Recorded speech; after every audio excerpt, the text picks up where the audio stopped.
Pengetahuan sejati pertama-tama itu dimulai dari rasa hormat kepada Tuhan. Itu pengetahuan sejati. Saudara boleh pintar sekali. Saudara punya anak boleh ranking yang paling luar biasa, silakan. Tetapi dia tidak sejati kalau tidak ditempatkan pertama-tama pada hormat kepada Tuhan. Tidak. Permulaan pengetahuan adalah takut akan Tuhan.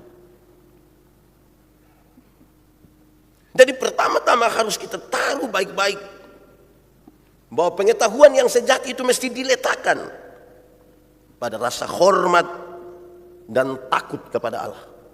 Takut kepada Tuhan. Kenapa? Karena kemudian orang-orang pintar yang berhikmat itu, yang beriman itu, akan memahami dengan baik bahwa dasar hikmat pada manusia adalah hikmat dari Allah. Dasar hikmat dari manusia adalah hikmat dari Allah. Supaya kita tidak mempertentangkan antara hikmat manusia dan hikmat Allah.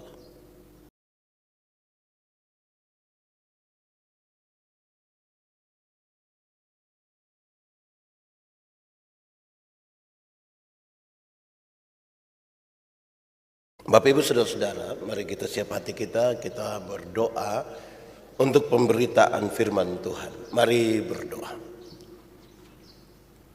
Ya Tuhan Allah, tibalah saatnya pada hari ini untuk kami belajar dari firman Tuhan.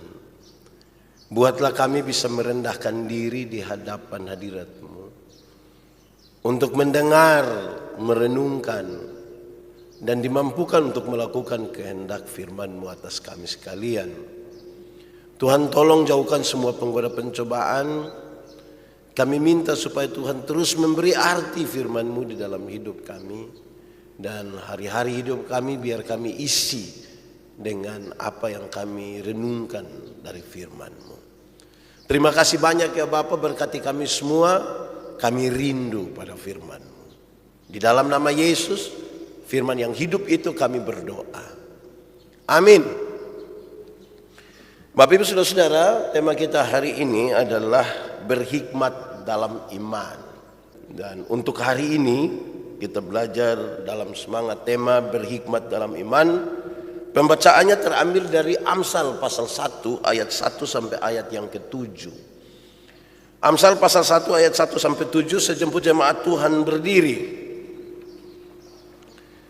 Tujuan Amsal ini, Amsal-Amsal Salomo bin Daud, Raja Israel, untuk mengetahui hikmat dan didikan, untuk mengerti kata-kata yang bermakna, untuk menerima didikan yang menjadikan pandai serta kebenaran, keadilan, dan kejujuran, untuk memberikan kecerdasan kepada orang-orang yang tak berpengalaman, dan pengetahuan serta kebijaksanaan kepada orang muda. Baiklah orang bijaksana mendengar dan menambah ilmu, dan baiklah orang yang berpengertian memperoleh bahan pertimbangan. Untuk mengerti amsal dan ibarat, perkataan dan teka-teki orang bijak. Takut akan Tuhan adalah permulaan pengetahuan, tetapi orang bodoh menghina hikmat dan didikan. Demikian firman Tuhan. Berbahagia setiap orang yang mendengar firman, memelihara dan melakukan dalam hidup setiap hari. Mari silakan duduk semuanya. Bapak Ibu saudara-saudara, salam. Saya rasa saudara lemah sekali. Liburan tidak terlalu bagus untuk saudara kah? Salam. Nah, begitu, semangat sedikit. Bapak Ibu, tema hari ini tentang berhikmat dalam iman. Waktu merenungkan firman dan dikaitkan dengan tema ini, saya pikir begini saudara. Memang ada banyak pengalaman yang orang mengaku beriman tapi tidak berhikmat.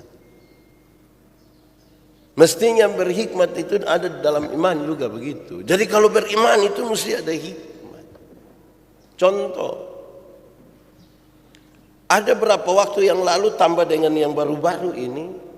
Dari ini berapa kali tapi saya pakai yang 2 kali. Ada yang bilang dunia nanti kiamat tahun berapa itu, 2000 berapa kok. Akhirnya banyak orang jual rumah pergi ke Bandung, tidak jadi dunia kiamat. Baru-baru lagi muncul bilang 24 Juni nanti dunia kiamat. Nah sekarang sebulan apa? Juli. Ini tindakan tidak ada hikmat. Bahasanya seolah-olah rohani tapi tidak berhikmat. Karena itu saudara-saudara, betapa pentingnya orang paham bahwa hikmat itu sangat penting dalam kehidupan, termasuk kehidupan rohani. Salomo sebagai orang yang meminta hikmat dari Tuhan. Kemarin minggu lalu kita baru belajar itu. Hikmat yang luar biasa yang dikenang sepanjang masa pun dalam saat-saat tertentu dia mengalami kejatuhan yang serius.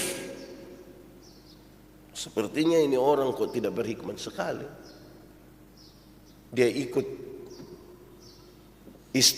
istrinya punya kemauan untuk menyembah kepada dewa-dewi.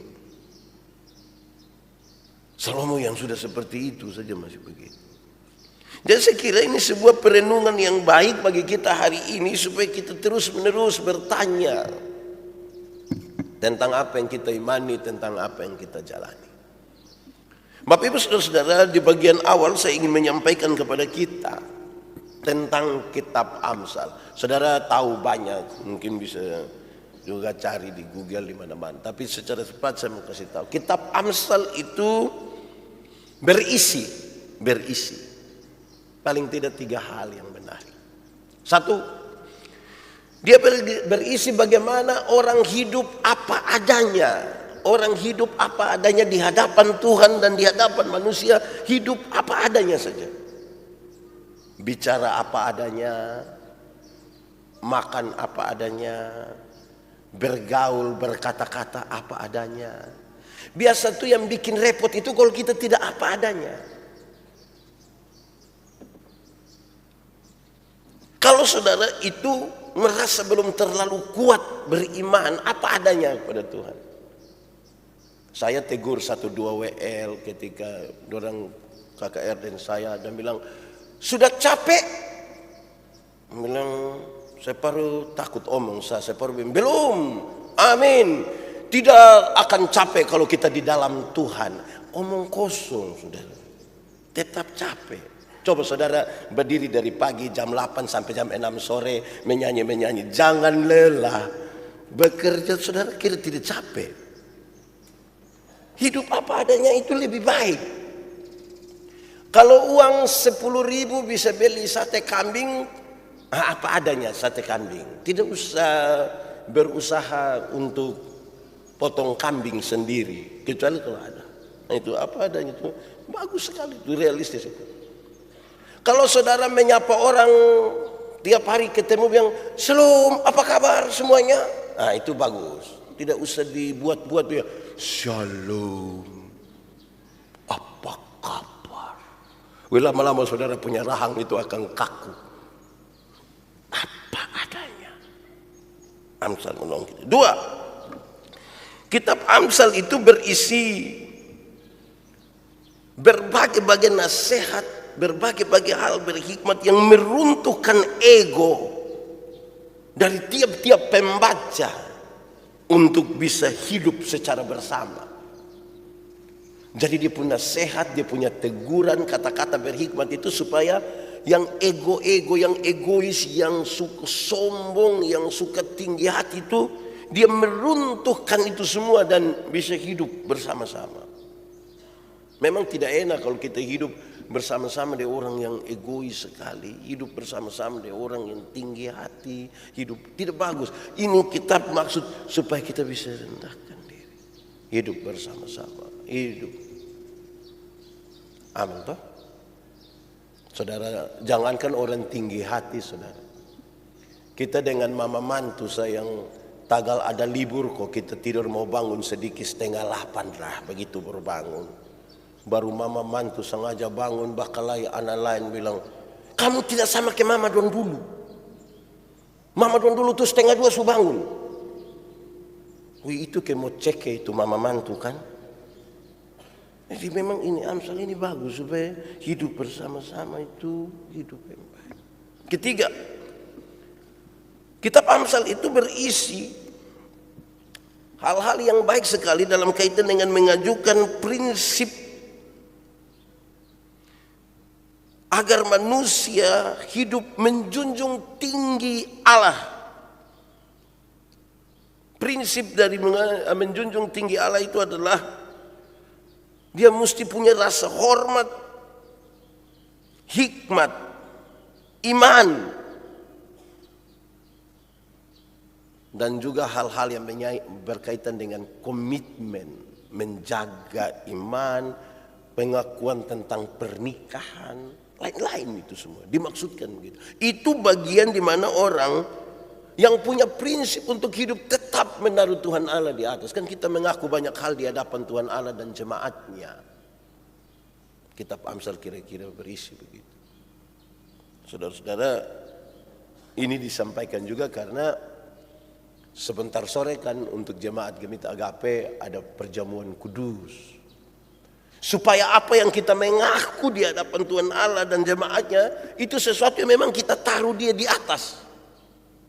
Tidak boleh ada penipuan, tidak boleh ada dusta di situ. Itu bagian pertama. Bagian yang kedua, saudara-saudara, tentang pembacaan yang kita baca hari ini. Setelah kita tahu isi dari kitab Amsal. Pembacaan dari Amsal pasal 1 ayat 1 sampai 7 paling tidak berisi dua hal. Satu, Amsal pasal 1 ayat 1 sampai 7 itu berisi, ini adalah awal dari kitab Amsal, tetapi sekaligus menunjukkan tujuan tadi isi, tujuan dari kitab Amsal.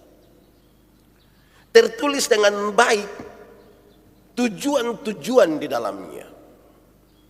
Satu, untuk mengetahui hikmat dan didikan.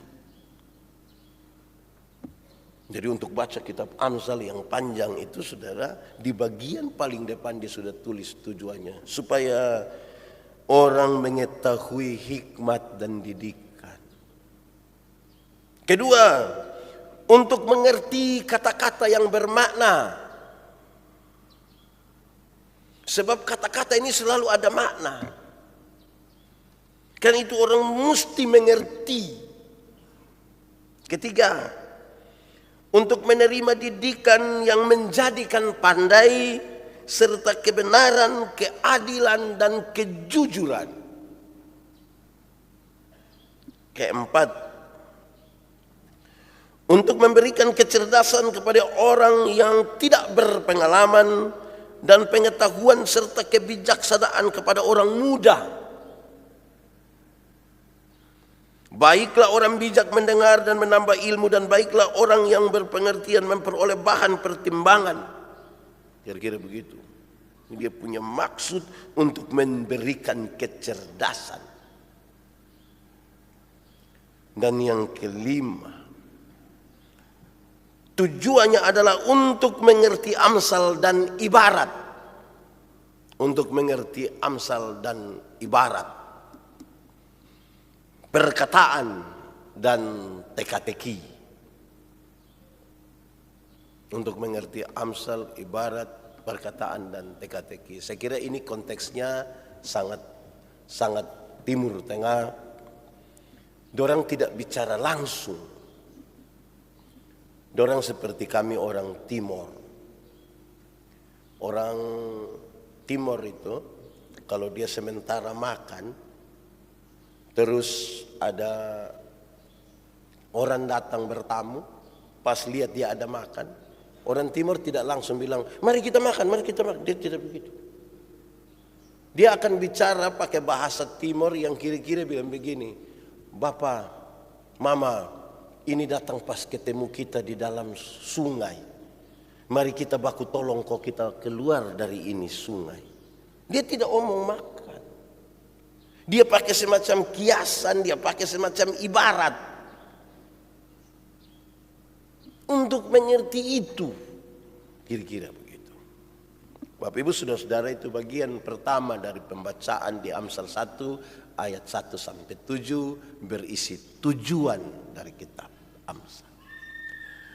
Tapi yang kedua saudara-saudara, dia berisi sebuah pernyataan yang saya kira kita hafal dengan baik dan kita kenang, yaitu takut akan Tuhan adalah permulaan pengetahuan.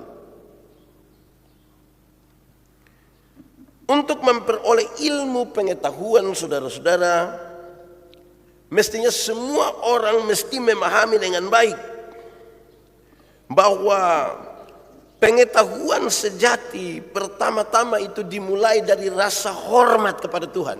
Itu pengetahuan sejati. Saudara boleh pintar sekali.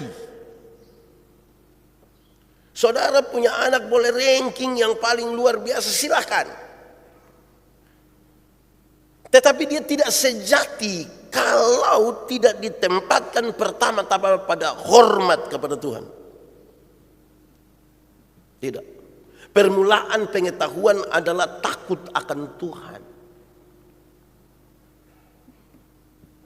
Jadi pertama-tama harus kita taruh baik-baik bahwa pengetahuan yang sejati itu mesti diletakkan pada rasa hormat dan takut kepada Allah, takut kepada Tuhan. Kenapa? Karena kemudian orang-orang pintar yang berhikmat itu, yang beriman itu, akan memahami dengan baik bahwa dasar hikmat pada manusia adalah hikmat dari Allah. Dasar hikmat dari manusia adalah hikmat dari Allah. Supaya kita tidak mempertentangkan antara hikmat manusia dan hikmat Allah.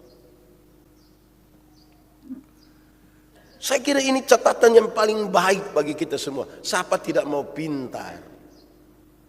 Siapa tidak mau dia punya anak itu berhasil, pintar? Kan semua orang mau. Tapi hari ini kita diingatkan dengan baik. Itu harus didasarkan akan takut kepada Tuhan, hormat kepada Tuhan. Saudara bayangkan kalau orang yang pintar sekali, kita pun anak saja, omong kita yang tua-tua kita sudah habis. Kita pun anak ini dia pintar sekali tapi dia pemalas gereja. Pintar sekali tapi tidak pernah pergi sekolah minggu. Itu nanti terakhir yang bertengkar itu dia pumama dia ipar. Karena nanti pas ada pertemuan keluarga, don dua duduk bercerita ini, ibu-ibu duduk cerita. Ini anak su bisa apa? Ini orang belum omong di beta anak tu su bisa bahasa Inggris, bahasa Cina, bahasa Jepang dan bahasa niki-niki. Tari balet su bisa semua. Aduh beta anak belum bisa. Oh kelihatan lupa anak ini bodoh. Mungkin kamu keturunan orang bodoh semua. Jadi kalau tidak diletakkan di atas dasar hormat kepada Tuhan itu repot saudara. Repot. Saya juga mau bilang pada saudara bahwa hidup ini berubah. Ada waktu di mana saya berkhotbah tentang berpikir positif. Kenapa orang berpikir positif? Salah satunya adalah manusia berpotensi berubah.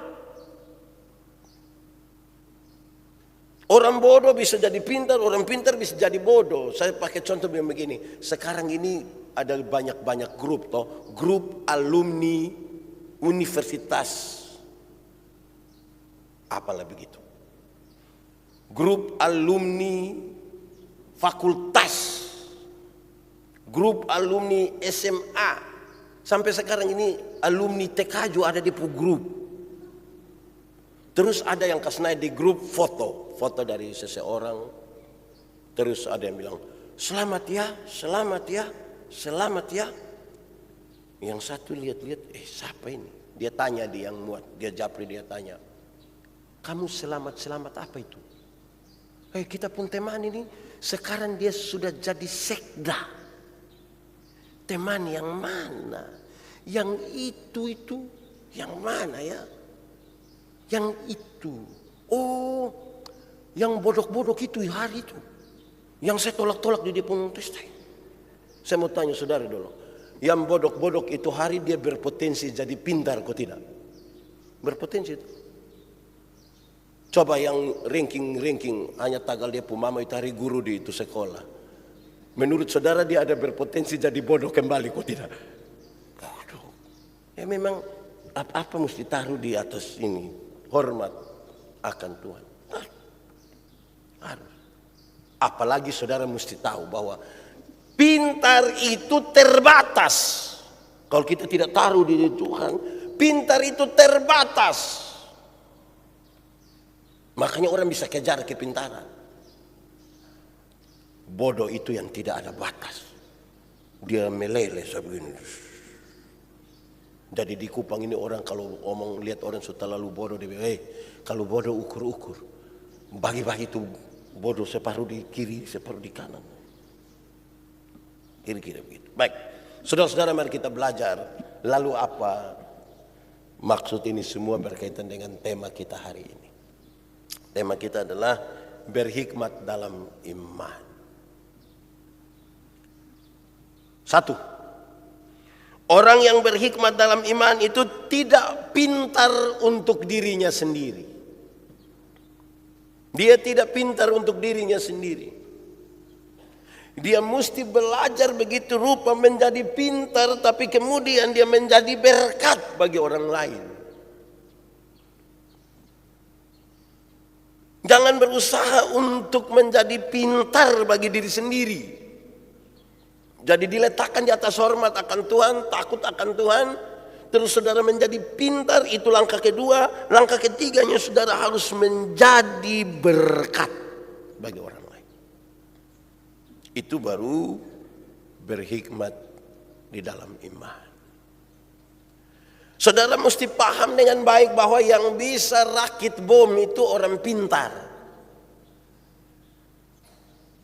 Tidak ada orang yang bodoh sekali yang bisa rakit bom.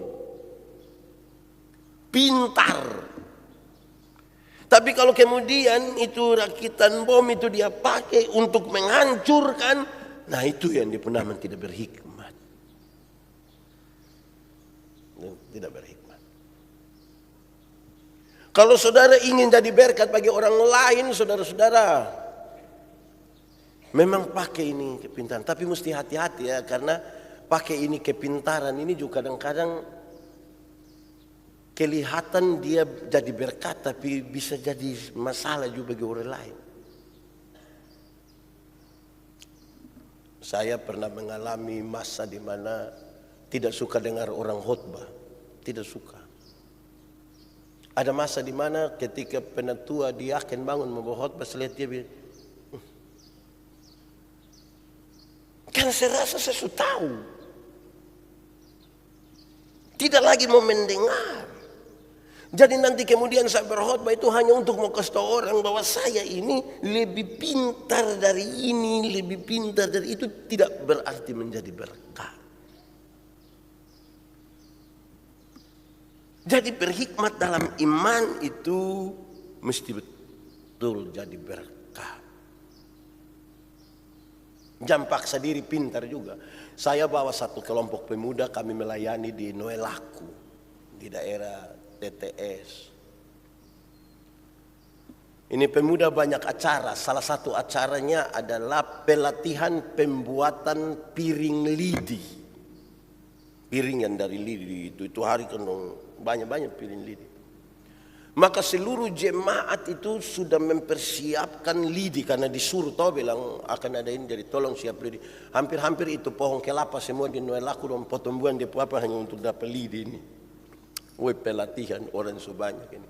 Rupa-rupanya ada satu yang kepingin tampil di situ, tapi dia tidak terlalu pintar untuk buat itu. Tapi dia pun rasa kepingin tampil itu bagus. Saya lihat dia pun semangat. Saya lihat memang dia buat ini piring ini. Saya lihat itu bukan piring. Ada orang tua satu, opa-opa satu. Mungkin dia umur 80 tahun. Dia dari jauh sama dia lihat-lihat begini. Dia tidak berani omong di semua orang, tapi dia omong sendiri. Tapi karena di sebelah saya dengar, dia pakai bahasa Timor bilang begini. Lei kapika fa.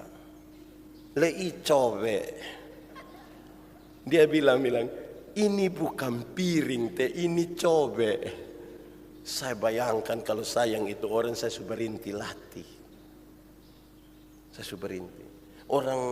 Orang yang apa ya, kadang-kadang merasa diri pintar itu, tanpa sadar dia melakukan hal yang oleh orang. Saudara pikir ketika kita melakukan sesuatu yang tidak jadi berkat itu, orang diam-diam, saya itu berarti dia tidak tahu.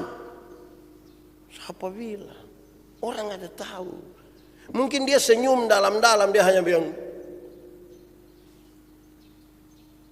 dia pikir tidak tahu. Saya bayangkan kalau itu bukan piring tapi cobek. Coba saudara ulek ame kurus di cobek lidi, bisa. Itu mengerikan, itu memalukan sebenarnya.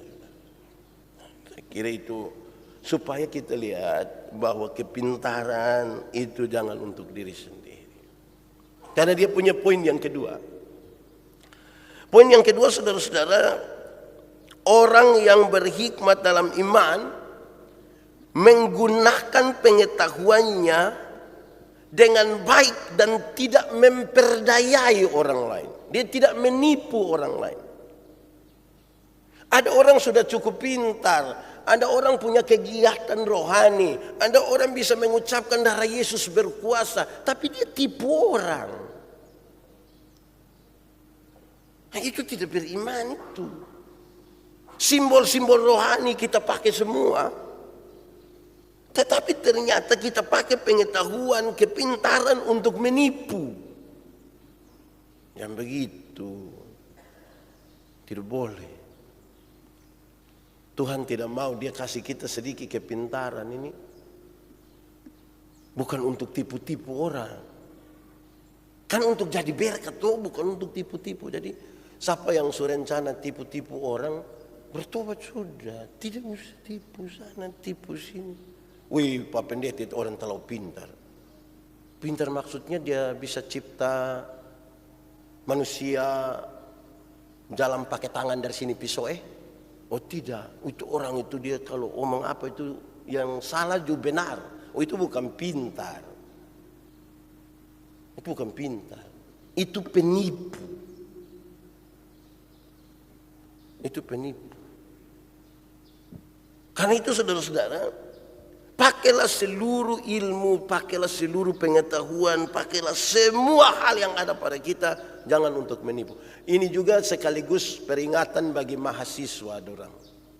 Atau anak-anak yang orang tua ada kirim dong sekolah di Surabaya, kok di Jakarta atau di Jogja atau di Soe. Ini kasih tahu dorang. Kamu ada sekolah baik-baik itu, jangan tipu orang tua. Jangan tipu. Kalau memang mau dapat uang bulanan lebih sedikit, jangan pakai tipu. Saya pernah marah ada anak satu saudara, saya marah dia ini karena orang tua ini kan bukan orang sekolah, petani. Nah ini anak ini karena dia tahu dia punya papa mama itu tidak tahu tentang registrasi, maka dia kasih tahu dia punya papa mama bahwa dia registrasi setiap bulan. Padahal banyak-banyak uang yang dikirim ini dia pakai kok ajak nona beli baju yang seragam. Satu tulis papa, satu tulis mama. Saya bilang, kamu bakar uang itu baju. Saya yakin kamu dua tidak akan jadi papa mama, papi mimi itu tidak jadi. Dan memang dua tidak jadi. Karena tipu orang tua. Itu orang tua sampai utang-utang jual buang semua sampai tinggal tanah saja. Tidak bisa begitu. Orang tua kirim pergi sekolah itu tambah pintar, angka orang tua pun derajat, orang tua pulang itu senang karena su wisuda toh dong bikin syukuran toh. Nah, bukan untuk tipu-tipu. Bayangkan saudara, kami di kampung itu kalau syukuran itu lama.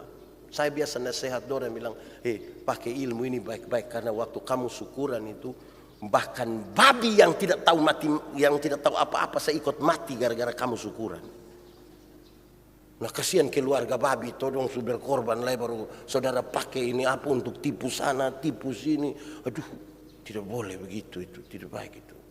Kepintaran, hikmat, Tuhan kasih itu tidak untuk tipu, tidak untuk tipu, tidak boleh. Ketiga, Orang berhikmat dalam iman itu tidak pernah berhenti belajar. Tidak pernah berhenti belajar. Kenapa tidak pernah berhenti belajar? Biasa di mana-mana orang bilang bahwa sekolah itu ada batasnya, tapi belajar itu tidak ada batasnya. Belajar itu perubahan tingkah laku dari tidak tahu menjadi tahu, dari tidak bisa menjadi bisa. Mesti terus belajar. Ini nasihat bagi kita orang-orang tua ini. Kita tua ini kadang-kadang kita tidak mau belajar lagi. Padahal zaman lagi berubah ini, zaman lagi berubah. Saya ingat saya masih kecil kayak yang ini anak dong ini yang Mawar Saron ini. Kita nonton film itu, film kartun itu, orang beromong hanya lihat di jam tangan. Go, go. Itu berapa puluh tahun lalu. Sekarang memang betul-betul itu dulu film kartun. Sekarang memang orang bisa beromong tuh video call. Jadi kalau kita berhenti belajar tidak bisa, mesti belajar. Orang kalau berhenti belajar itu dia kira dia sudah tahu semua. Di dunia ini nih saudara, orang yang pintar sekali itu aman, bodoh sekali itu aman. Yang parah itu yang tahu-tahu sepotong. Yang tahu-tahu sepotong dia bikin rusakin dunia. Kan dia kira dia sudah tahu semua. Mesti terus belajar, terus belajar, terus. Karena dunia ini lagi maju. Saudara lihat. Waktu tentang ketakutan saya bilang ketika kita ada ketakutan. Waktu Tuhan bilang jangan takut. Dia tidak suruh kita untuk bilang kamu akan kehilangan rasa takut. Bukan. Dia menyertai kita. Saya biasa pakai contoh kalau kita pergi pertama kali di Ramayana. Waktu Ramayana baru ada itu tangga berjalan. Itu nama apa lah itu apa itu? Eskalator itu.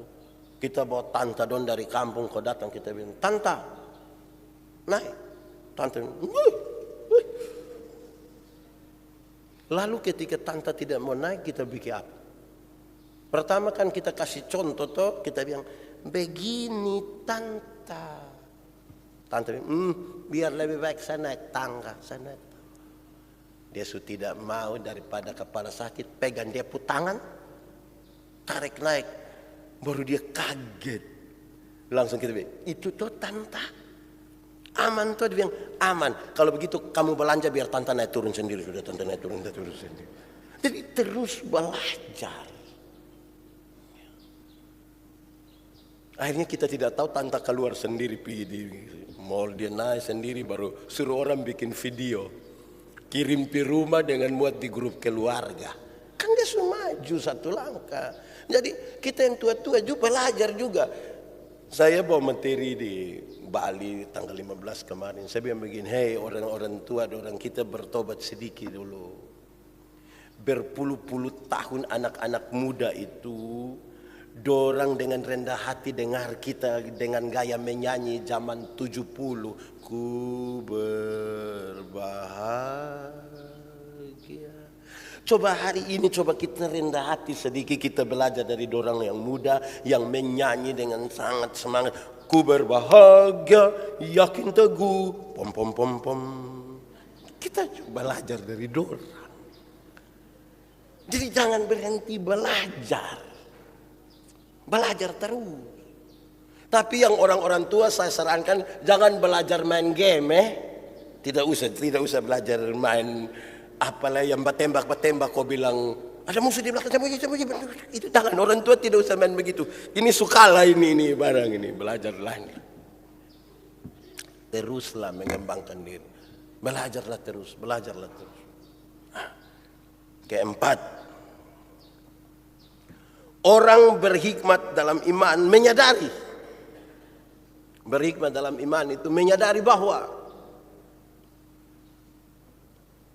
karakter adalah hasil dari perjumpaan akal dan rasa. Itu karakter. Tuhan Allah kasih kita otak, Tuhan Allah kasih kita perasaan. Saudara pasti ingat ketika saya bilang perjumpaan akal dan rasa itu membentuk karakter manusia. Hidup tidak bisa hanya pakai otak punya mau, penyeimbangnya harus perasaan. Hidup juga tidak bisa pakai perasaan saja, harus penyeimbangnya rasa. Itu berkarakter.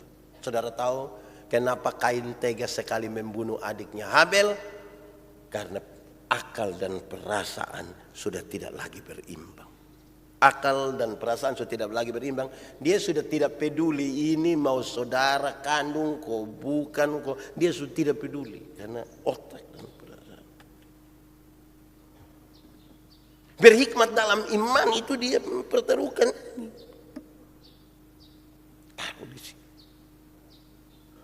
Berkali-kali saya bilang pada saudara, yang membedakan manusia dengan ayam itu saudara, ayam itu ada otak tapi tidak pakai otak. Makanya tidak ada sekolah ayam. Yang ada hanya sekolah untuk manusia. Ayam itu ada peras, ada hati. Dia pun nama hati ayam. Tapi ayam tidak pakai perasaan. Makanya ayam itu tidak tahu cemburu. Saudara pernah cemburu kok tidak? Pernah toh? Karena bukan ayam. Nah, perjumpaan ini dua ini membentuk karakter. Iman itu masuk baik-baik di situ. Kau kasih ingat, akal sebagus tapi jangan sampai potong pu otak lupa bahwa Tuhan lebih tinggi dari kita pu otak. Perasaan sebagus tapi jangan sampai kita lupa bahwa menjadi terlalu baik dan perasaan itu juga tidak bagus. Saudara bayangkan saja kalau saudara ketemu satu orang, saudara lihat dia begini terus ada dia kotoran di hidung. Berani kasih tahu dia. Saudara bilang, "Om, minta maaf ada ini, boleh saya ambil?" Terus saudara berani kasih tahu begitu. Kita perasaan toh. Yang lucunya kita tidak kasih tahu dia tapi kita kasih tahu orang lain bilang, "Shh." Menjadi tidak berimbang ini. Jadi kalau iman itu tahu ada. Tapi minggu lalu kita bicara etika sedikit 4 hal itu. Saya tidak mau ulang karena saya justru lupa mangkali. Tapi saya mau lanjutkan sedikit etika. Tuhan Yesus ajar kita tentang etika. Dia bilang begini, nanti kalau ada seorang saudaramu berbuat salah, panggil dia bicara ampa mata, bicara ampa mata. Nanti kalau dia tidak dengar, panggil tambah 1-2 orang lain. Tapi 1-2 orang lain yang datang ikut bicara diharapkan adalah orang-orang yang bijaksana. Jangan sampai itu orang sementara mabuk baru kita panggil dia bilang, "Mari omong dia dulu, mari kau injak kami dia sedikit dulu supaya." Nanti kalau dia tidak dengar, bawalah dia ke sidang jemaat. Kenapa dia pakai kata sidang jemaat? Supaya menyelesaikannya secara berjemaat. Nanti kalau dia tidak dengar, anggaplah dia sebagai orang berdosa atau pemungut cukai. Dia kasih tahu 1, 2, 3. Untuk pakai antara perjumpaan ini apa ini? Akal dan rasa. Jangan hanya pakai otak saja. Jangan juga hanya pakai perasaan. Kalau tidak nanti tidak berimbang. Kelima, ini terakhir. Berhikmat dalam iman, menyadari kekurangan di hadapan Tuhan dan mau mengevaluasi terus-menerus akan imannya kepada Tuhan. Ini orang yang berhikmat dalam iman tuh, dia tidak bisa untuk mau tinggi hati di hadapan. Dia di hadapan Allah itu dia sadar dia penuh dengan kekurangan. Sadar penuh dengan kekurangan, dia evaluasi lagi. Apakah saya masih tetap percaya Tuhan atau tidak? Kan ini kita ambil semua dari refleksi atas Salomo. Setelah lalu berhikmat itu dia pikir dia sudah jalan betul. Oh ternyata tidak. Dalam perjalanannya dia sadar tidak bisa. Salomo dalam seluruh kekayaan dan kelebihannya kemudian dalam refleksinya bilang, aduh maaf, jikalau bukan Tuhan yang bangun rumah, sia-sialah. Aduh, kalau bukan Tuhan mengawal kota, sia-sialah pengawal berjaga-jaga. Itu terjadi ketika dia makin tua, makin belajar dari keadaan, makin belajar dari pengalaman, dia makin tahu. Ternyata saya masih banyak sekali kekurangan. Saya masih tidak berpengalaman. Saya tidak berpengetahuan. Kesempatan-kesempatan yang Tuhan kasih adalah kesempatan untuk kita belajar bersama. Belajar beriman dan memahami. Tidak bisa kita pada satu kesimpulan lantas kita sudah tahu bahwa kita sudah mengetahui semua itu. Apalagi tentang Tuhan. Tuhan itu terlalu besar. Coba saudara berdiam diri sejenak, sebentar pulang saudara berdiam diri. Coba saudara renungkan masa-masa tersulit dalam hidup saudara yang saudara sudah berpikir sangat progresif, strategis. Ternyata yang Tuhan jawab tidak seperti apa yang saudara pikirkan. Baru saudara bilang, betul ya ternyata ini maksud Tuhan bagi saya. Baru kita bilang, ternyata kita ini bukan apa-apa, kita telah. Pernah aku tidak saudara mengalami, merasakan orang sementara mereka-rekakan yang jahat kepada saudara, tapi saudara tidak tahu. Nanti lewat berapa puluh tahun kemudian baru, aduh ternyata itu waktu ada orang rencana. Dalam ketidaktahuan kita, tapi Tuhan ada jaga kita. Baru kita bilang, aduh Tuhan, ternyata. Jadi kita makin melihat kepada Tuhan tuh, kita menemukan bahwa kita tidak ada apa-apanya di hadapan. Untuk baik Tuhan menjaga kita, untuk baik Tuhan mengawal kita. Mari kita tunduk kepala di hadapan Tuhan Allah. Kita angkat hati dan kita berdoa kepada Tuhan. Firman Tuhan berkata, kalau kamu dengar suaranya jangan keraskan hatimu. Minta Roh Kudus lembutkan setiap hati yang keras, dan mari kita berdoa. Bapa di surga, terima kasih untuk firman-Mu. Tolonglah supaya kami berhikmat dalam iman sebagai orang percaya. Janganlah hal-hal yang kemudian kami buat, kami bicarakan, kami lakukan, kami ternyata melakukannya tidak seturut dengan hikmat yang Tuhan mau atas kami. Tolonglah kami supaya firman-Mu jadi pelita bagi kaki kami, sekaligus terang bagi jalan kami. Terima kasih banyak ya Bapak. Di dalam nama Yesus kami berdoa. Amin.